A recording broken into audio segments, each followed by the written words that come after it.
Hello students, 12वी chemistry solution topic आपण पाहतोय. तर त्याच्यामध्ये आज आजचा 11वा लेक्चर आपण घेतोय. चौथी कोलिगेटिव्ह प्रॉपर्टी आपण अभ्यासणार आहे.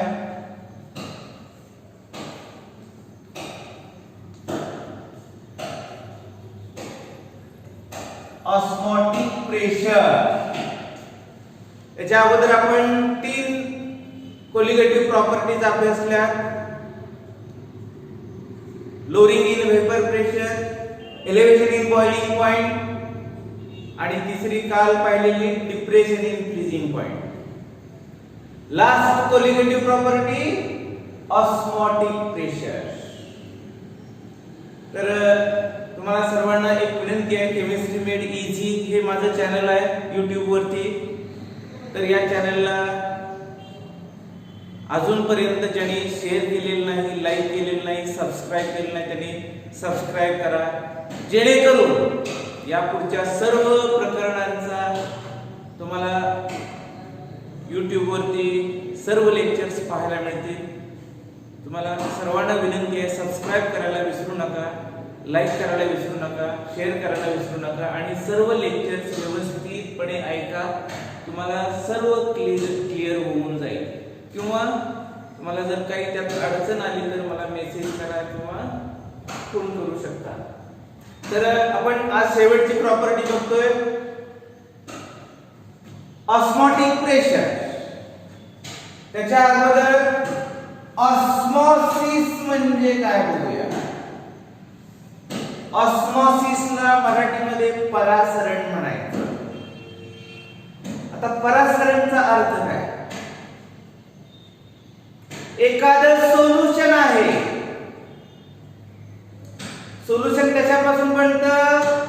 Solute plus solvent solution. आपण या टॉपिकच्या सुरुवातीला बघितलं होतं ट्रू सोल्युशन, कोलॉइडल सोल्युशन आणि कोर्स मिक्सचर असे 3 प्रकारचे सोल्युशन्स बघितले. आता ज्याची पार्टिकल साइज सोल्यूटची मोठी असते असे सोल्युशन्स, मग ज्या सोल्युशन्स मध्ये सोल्यूटच्या कणांचा आकार जास्त असेल अशा बाबतीमध्ये काय होतं बघा, ऑस्मोसिस. ऑस्मोसिस म्हणजे काय तर सोल्यूट पार्टिकल ऐवजी, म्हणजे सोल्युशन मधल्या सोल्यूट पार्टिकल ऐवजी सॉल्व्हंटचे पार्टिकल एका भागामधून दुसऱ्या भागामध्ये ट्रान्सफर होणं, यालाच ऑस्मोसिस म्हणायचं आहे. सोल्युशन मध्ये सोल्यूट पार्टिकल्स आहेत आणि सॉल्व्हंट आहे. तर त्यातले सोल्यूट पार्टिकल हे स्थिर राहतील आणि त्या सोल्युशन मधले सॉल्व्हंट मायग्रेट होईल. सॉल्व्हंट एका कंपार्टमेंट मधून दुसऱ्या कंपार्टमेंट मध्ये ट्रान्सफर होईल. अशा ट्रान्सफर होण्याच्या प्रक्रियेला ऑस्मोसिस म्हणायचं. Osmosis, flow of solvent molecules from one compartment to another compartment, किंवा from a solvent to solution or from lower concentrated solution to higher concentrated solution, याला ऑस्मोसिस असं म्हणतात. तर याच्यासाठी आपल्याला सेमी परमिएबल मेम्ब्रेन हा एक शब्द महत्त्वाचा आहे. Semi permeable membrane.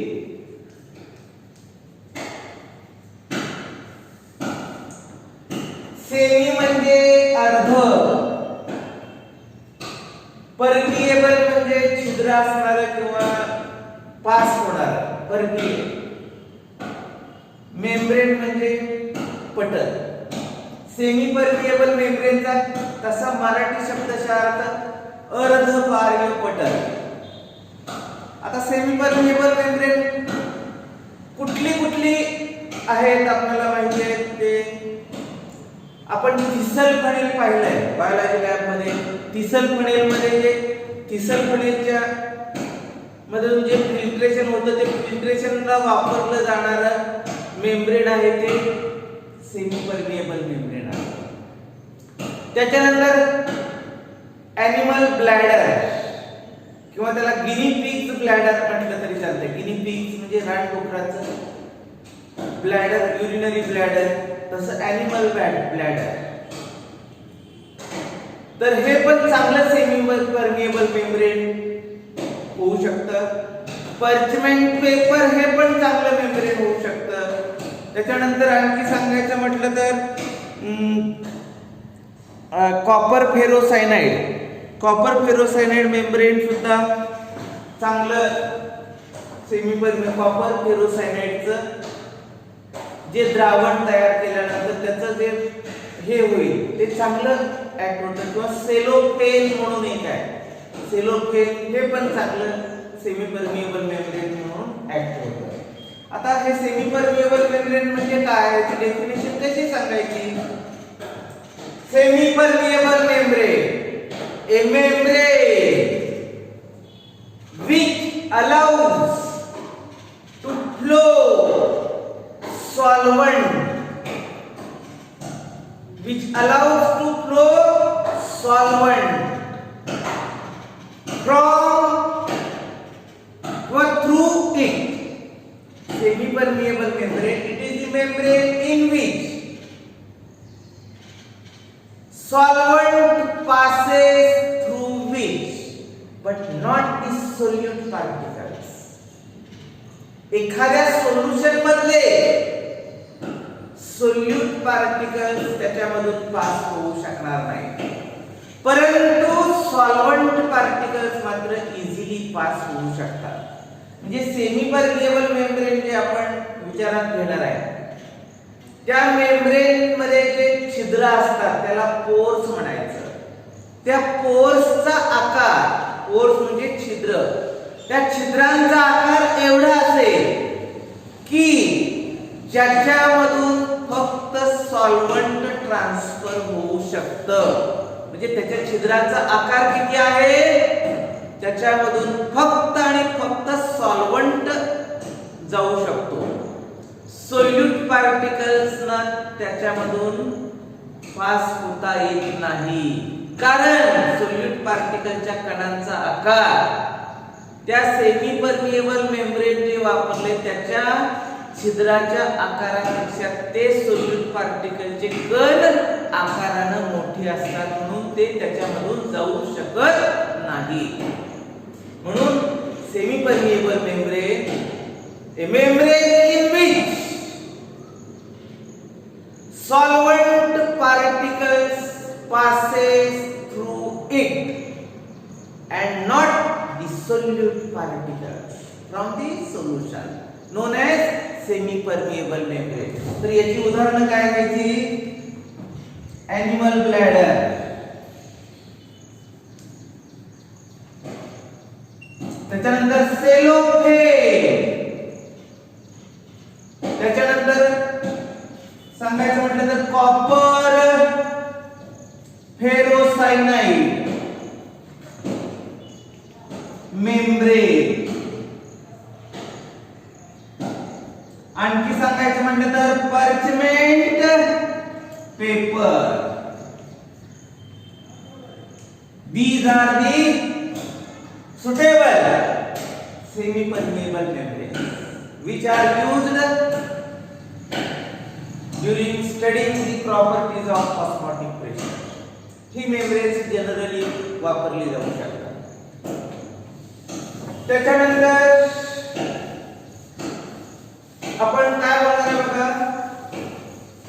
Osmotic pressure. सुरुवातीला ऑस्मोसिस ची डेफिनेशन आणखी एकदा आपण वेगळ्या पद्धतीने सांगू शकतो. ऑस्मोसिस, ऑस्मोसिस म्हणजे काय? सोपी पद्धतीने ती स्पॉन्टेनियस, स्पॉन्टेनियस म्हणजे उत्स्फूर्तपणे, युनिडायरेक्शनल, युनि म्हणजे वन वे, युनिडायरेक्शन म्हणजे वन वे, एकच मार्ग, परत येऊ शकत नाही ते. Spontaneous unidirectional flow of solvent molecules through the semi permeable membrane and not the solute particles. Osmosis, spontaneous unidirectional flow of solvent molecules through the semi-permeable membrane and not the solute particles, or solute particles cannot pass through this semi-permeable membrane. That phenomena it is known as osmosis. Osmosis takes place due to difference in vapor pressure. Osmosis का घडतं? Osmosis takes place due to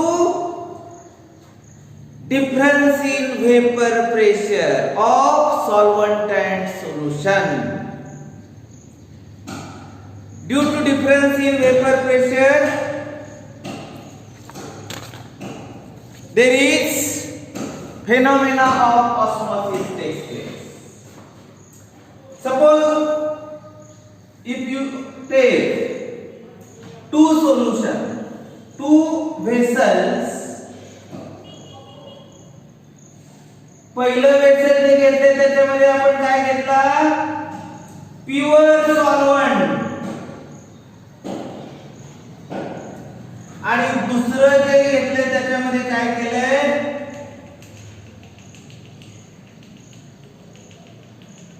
यात मी काय दाखवलंय? Solute plus solvent, म्हणजे याला म्हणायचं solution. पहिल्या beaker मध्ये फक्त आणि फक्त प्युअर सॉल्व्हंट घेतलाय. दुसऱ्या बीकर मध्ये मी काय केलंय? सोल्यूट आणि सॉल्व्हंट हे दोन्ही मिक्स केलंय आणि म्हणजे त्याचं सोल्युशन झालं. आता आपण हे दोन्ही पण सॉल्व्हंट हे व्होलाटाईल आहेत असं गृहीत धरूया किंवा व्होलाटाईल आहेत असं मानूया. आता हे प्युअर असल्यामुळे याच्यामधले सरफेस वरचे प्रत्येक पार्टिकल हा काय होतो? इव्हॅपोरेट होतो, वेपराइज होतो. 100% वेपरायझेशन याच्यामध्ये शक्य आहे. म्हणजे इथं वेपर प्रेशर कसं असेल? हाय वेपर प्रेशर. याच्यामध्ये मात्र सॉल्व्हंट त्याच्यामध्ये सोल्यूट टाकले, नॉन व्होलाटाईल सोल्यूट. या टॉपिक मध्ये आपण सोल्यूट घेताना हा नॉन व्होलाटाईलच घेतलाय. तर सॉल्व्हंटच्या काही जागा नॉन व्होलाटाईल सोल्यूट पार्टिकल्स ने ऑक्युपाय केल्या. सॉल्व्हंटच्या काही जागा नॉन व्होलाटाईल सोल्यूट ने ऑक्युपाय केल्या. म्हणजे समजा हा नॉन व्होलाटाईल सोल्यूट पार्टिकल आहे, हा एक नॉन व्होलाटाईल सोल्यूट पार्टिकल्स आहे. These are the solute particles. तर या ठिकाणचं सॉल्व्हंटचा पार्टिकल वेपराइज होणार नाही. या ठिकाणचा सॉल्व्हंटचा पार्टिकल वेपराइज होणार नाही.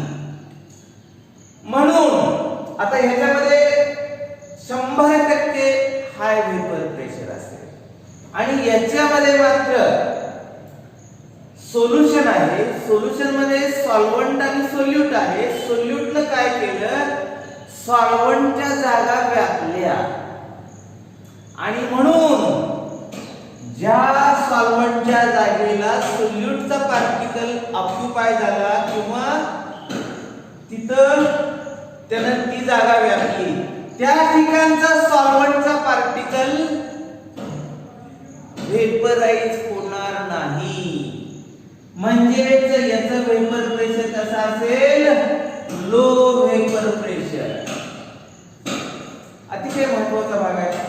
इथं vapour pressure of pure solvent is high, vapour pressure of solution is low as compare to solvent. तर आपल्याला वेपर प्रेशर वरती पण ऑस्मोटिक प्रेशर डिपेंड कसं असतं बघा. Vapour pressure osmosis phenomena it also depends upon vapour pressure of the solvents of solution. तर त्याच्यासाठी आपण किंवा आपण असं पण म्हणू शकतोय vapour pressure of pure solvent, vapour pressure of pure solvent is always greater than the vapour pressure of solution.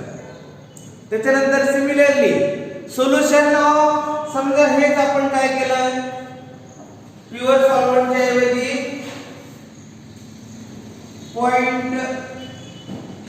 0.01 molar solution घेतले आणि हे पण सोल्युशनच घेतलंय परंतु याचं कॉन्सन्ट्रेशन 0.1 मोलार आहे. हे 0.1 आहे आणि हे 0.01 आहे. म्हणजे याच्यामध्ये काय सांगायचं बघा याचं आणि याचं कॉन्सन्ट्रेशनचा जर विचार केला हे 0.01 मोलार सोल्युशन आहे आणि हे 0.1 मोलार आहे. हे लो कॉन्सन्ट्रेटेड सोल्युशन आहे, लो कॉन्सन्ट्रेशनचं. आणि हे सोल्युशन काय आहे हाय कॉन्सन्ट्रेशन. हाय कॉन्सन्ट्रेटेड सोल्युशन मध्ये काय असेल तर या सोल्युशन मध्ये सोल्यूटचं प्रमाण जास्त असेल आणि हे लो कॉन्सन्ट्रेटेड सोल्युशन याच्यामध्ये सोल्यूटचं प्रमाण याच्या मानानं कमी असेल. आणि म्हणून आता या दोन्ही मध्ये जर कंपॅरिझन केलं तर याचं वेपर प्रेशर हे काय असेल हाय आणि याचं वेपर प्रेशर काय असेल लो. ज्या सोल्युशनचं सोल्युशनचं कॉन्सन्ट्रेशन कमी त्याचं वेपर प्रेशर जास्त. ज्या सोल्युशनचं वेपर कॉन्सन्ट्रेशन कमी परत रिपीट करतोय ज्या सोल्युशनचं कॉन्सन्ट्रेशन कमी त्याचं वेपर प्रेशर जास्त. ज्या सोल्युशनचं कॉन्सन्ट्रेशन जास्त त्याचं वेपर प्रेशर कमी. नेमकं उलट high concentration low vapour pressure, low concentration high vapour pressure inversely proportional असते ते एकमेकांना. तर त्याच्यासाठी आपण आता याच्यासारखंच जसं सोल्युशनचं सोल्यूट बनतोय तसंच गॅसच्या बाबतीमध्ये पण होऊ शकतं. गॅसमध्ये पण गॅसचे पार्टिकल सोल्यूट पार्टिकल्स होऊ शकतात. तर गॅसचं सोल्युशन जर घेतलं तर त्याच्यामधून सुद्धा गॅसचे सोल्यूट पार्टिकल्स होऊ शकतात आणि solvent particles semi permeable membrane मधून इझिली पास होऊ शकतात.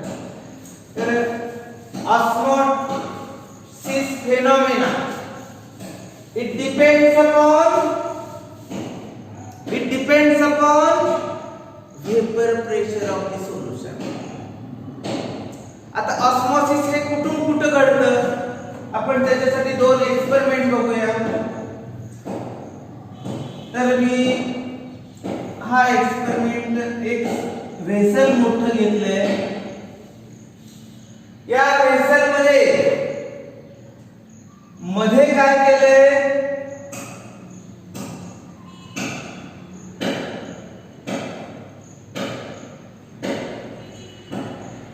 याला नाव आहे सेमी परमिएबल मेम्ब्रेन.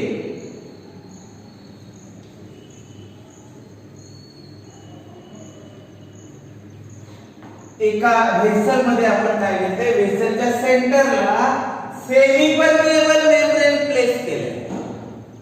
त्याच्यानंतर याला काय केलं आपण असं झाकून टाकलं गेलं.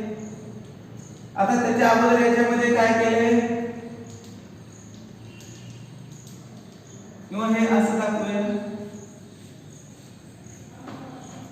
याच्यामध्ये काय आहे प्युअर सॉल्व्हंट आणि याच्यामध्ये काय आहे या दाखवताना मी काय केले फिगर मध्ये थोडासा फरक दिसावा म्हणून हे सोल्युशन आहे हे डॉटेड पार्टिकल्स जे दाखवले ते सोल्यूटचे आहेत असं समजून चाला आणि बाकीचा जो भाग आहे तो सॉल्व्हंटचा आहे सोल्यूट आणि सॉल्व्हंट हे सोल्युशन आणि इथं प्युअर सॉल्व्हंट आहे म्हणून याच्यामध्ये आपण असे डॉट दाखवले म्हणजे सोल्यूट पार्टिकल्स नाही त्याच्यामध्ये असं दाखवलं हे पण आपण काय करूया अशा पद्धतीने याचं हे आता इथे होणार आहे काय बघा एक वेसल घेतलंय ह्या वेसलच्या मधोमध काय केलंय एक मेम्ब्रेन प्लेस केलंय त्याला नाव दिलंय सेमी परमिएबल मेम्ब्रेन या मेम्ब्रेन काय करते हे तर एका कंपार्टमेंट मध्ये प्युअर सॉल्व्हंट घेतलाय आणि दुसऱ्या कंपार्टमेंट मध्ये आपण सोल्युशन घेतलंय प्युअर सॉल्व्हंट आणि solute plus solvent that is solution आता होतं काय बघा प्युअर सॉल्व्हंट असल्यामुळे याचं वेपर प्रेशर कसं असेल हाय वेपर प्रेशर आणि याचं वेपर प्रेशर कसं असेल लो वेपर प्रेशर आता ऑस्मोसिस कुठं घडतं कुठून कुठे घडतं osmosis takes place osmosis means spontaneous flow of solvent takes place from the compartment of solvent to solution किंवा spontaneous flow of solvent takes place from a region of high vapor pressure to low vapor pressure जास्त सॉल्व्हंटचं vapour pressure जास्त त्याच्यातून low vapour प्रेशरच्या compartment मध्ये solvent flow होतो हे spontaneously घडतं म्हणजे उत्स्फूर्तपणे आणि हे युनिडायरेक्शनल आहे युनिडायरेक्शनल म्हणजे फक्त आणि फक्त याच्यातला सॉल्व्हंट याच्यामध्ये फ्लो होऊ शकतो इकडचा सॉल्व्हंट याच्यामध्ये येऊ शकत नाही त्याचं कारण वेपर प्रेशर आहे osmosis phenomenon always takes place that is from a region of high vapor pressure to a region of low vapor pressure high vapor pressure ज्याचा आहे त्याच्याकडून लो वेपर प्रेशर कडे ऑस्मोसिस नेहमी घडत असतं ऑस्मोसिस कुठून कुणाकडून कुठून घडतं ज्या सॉल्व्हंटचं किंवा सोल्युशनचं पण म्हणू शकतो आपण त्याची फिगर आपण दुसऱ्या भागात बघतोय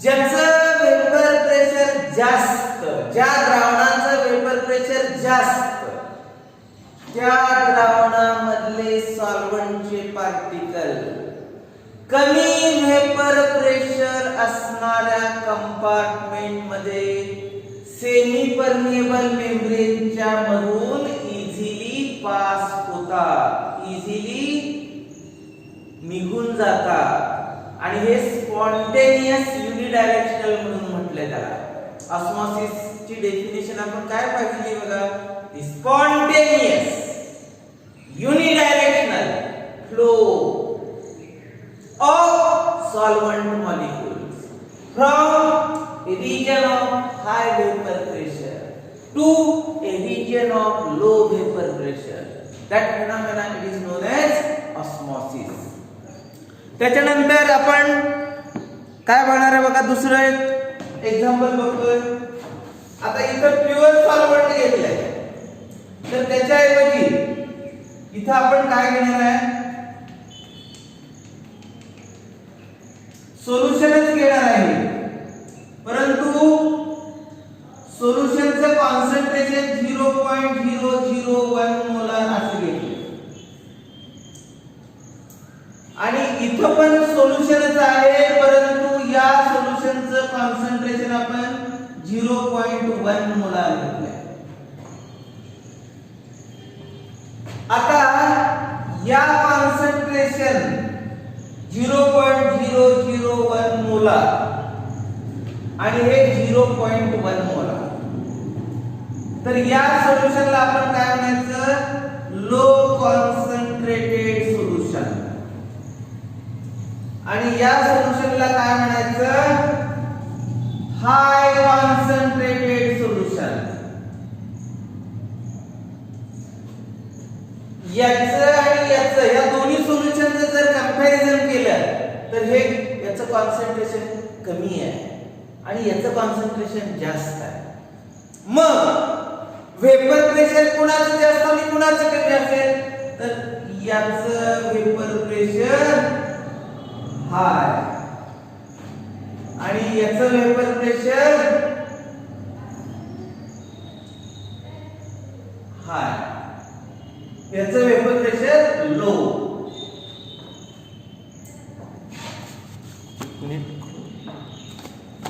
याचं वेपर प्रेशर लो असेल.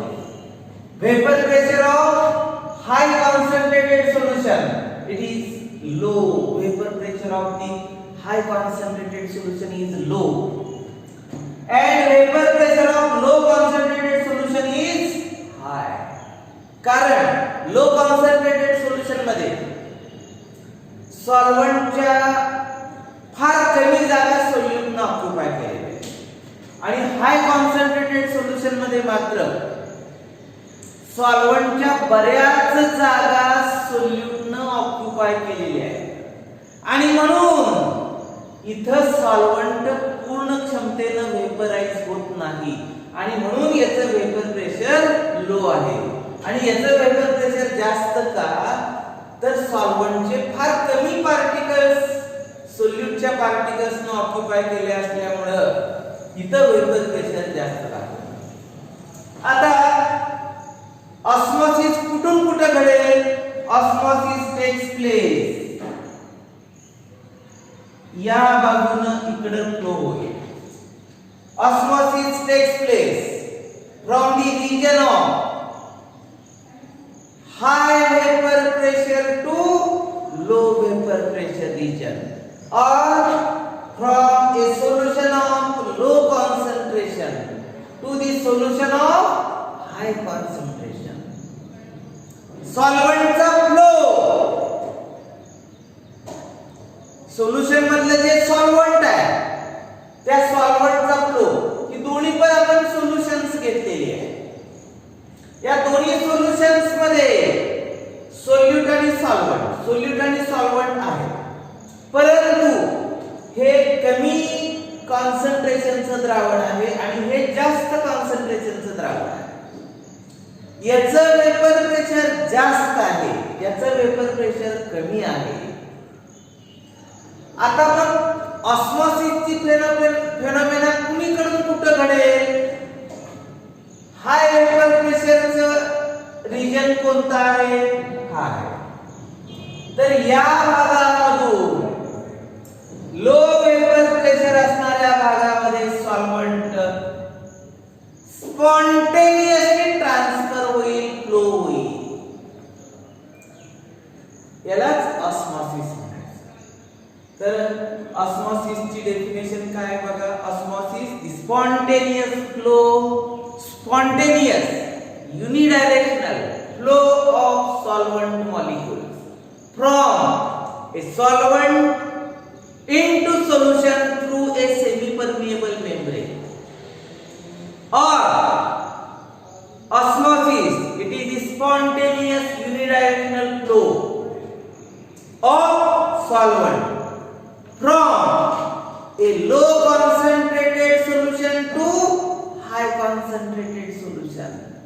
or from a region of high vapor pressure to low vapor pressure through a semi-permeable membrane.